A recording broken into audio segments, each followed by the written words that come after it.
About news from the China Daily, which is also been available here, and it has presented pictures of the world leaders, especially Prime Minister Narendra Modi, on its main page, and the China Daily has specifically focused on the BRICS informal meet which took place yesterday. So, picture of Prime Minister Narendra Modi in China Daily featured along with President Xi Jinping, and special focus on the BRICS meet which took place yesterday. But talking about the German print media, well, it has been talking well about the protests, and of course the big meet, the big bilateral between President Trump and President Putin. So, picture of both the leaders and saying the summit of politics and violence. Violence because protests have been really rioting around the city.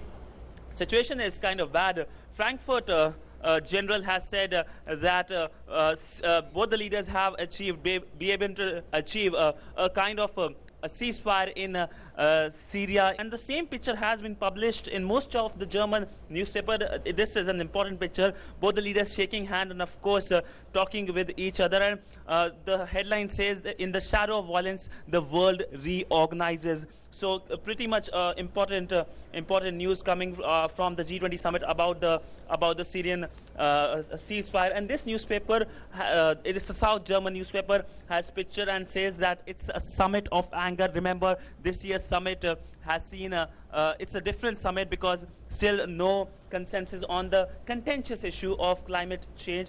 But what is making more headlines is the protests around the city of Hamburg. A lot of protests. So this picture published in New Deutschland. So this newspaper has this water cannons being thrown. And finally, a very big picture of protest swamping the city of Hamburg. You can see this picture of a big picture of masked men in the city. And so the German newspapers focusing on the three T's: Trump, trade, and obviously terror. Because last night the first day of the summit saw a joint statement coming from the G20 leaders on the issue of counterterrorism, in which focus was on de-radicalization, and also saying that no part of the world should have safe havens for the terrorists.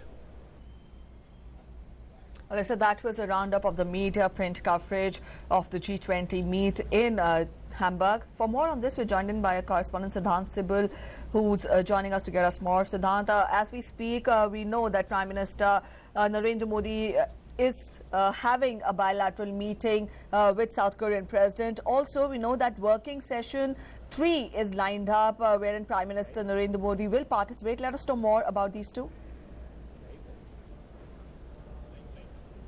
Well, as of now, Preeti, the bilateral is happening with South Korean leadership, and the fact that there have been many other bilaterals also, bilateral with Japan and Canada yesterday, and Prime Minister Narendra Modi said that he's eagerly looking forward for the Japanese leader Shinzo Abe's visit to India. This year there is the summit between both the countries, and this year it will happen in India. Last year it happened in Japan. We remember those pictures of bullet train, but these are bilateral, and of course 2 sessions which you have already talked about, the sessions in which Prime Minister will be speaking, focus on Africa. And remember, Africa and India have been partners in growth, and there has been a major summit also in 2015. Well, with me Subhajit from Indian Express, who is covering the G20 summit along with me. My only question to you is the key takeaway from the first day's summit.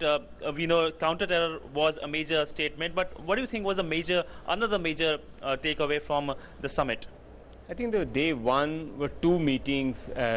Two key takeaways were: first was the 2 leaders from China and India, Prime Minister Modi and Chinese President Xi Jinping. They both tried to, I think, de-escalate the tension by talking on a range of issues.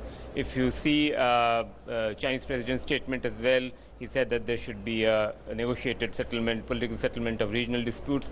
As the Indian Prime Minister said that, they have spoken on a range of issues.